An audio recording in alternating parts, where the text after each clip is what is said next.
Dear friends, I am pleased to greet you as a fellow pilgrim in our common journey for justice and peace. As people of faith, we are all the more conscious that conflicts and inequalities prevent people everywhere from reaching their full potential. It crushes families and communities and stops countries from achieving peace and economic prosperity. And over the last 4 decades, the AIDS epidemic has thrown a glaring spotlight on these injustices that run through all of our societies. While there have been huge medical advances in HIV prevention and treatment, medical solutions are not enough. We have a crucial opportunity now, and it is in our power to take it. The World Council of Churches and many of our ecumenical and interfaith partners have clearly stated what we need in a new political declaration and that it takes concrete action to implement it. We want nothing less than to end the AIDS epidemic and have no one left behind. To achieve this, our words and actions must support the leadership of people living with and most affected by HIV. We must uphold human rights. We must ensure treatment for all, including children. We must be integrating HIV with other health and development initiatives.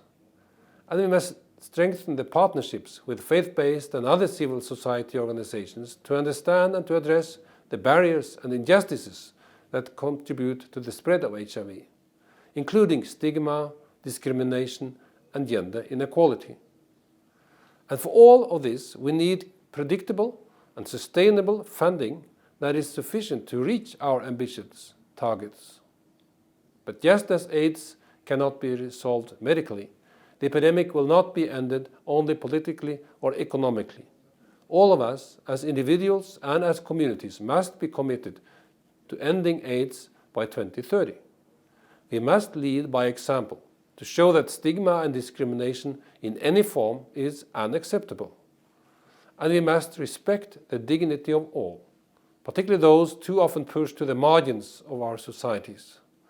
We must reach out in solidarity to all the members of our community and ensure that our faith communities are safe spaces of grace, places of inclusion and information and supportive care.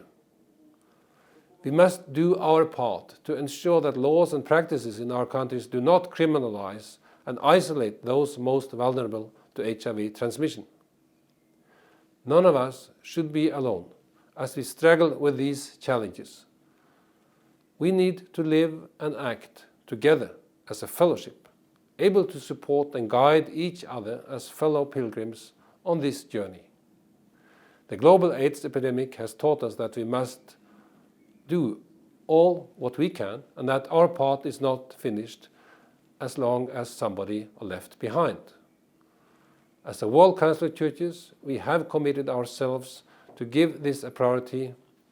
We will continue to do so, and we invite you and others to continue to work with us as your partner. Thank you.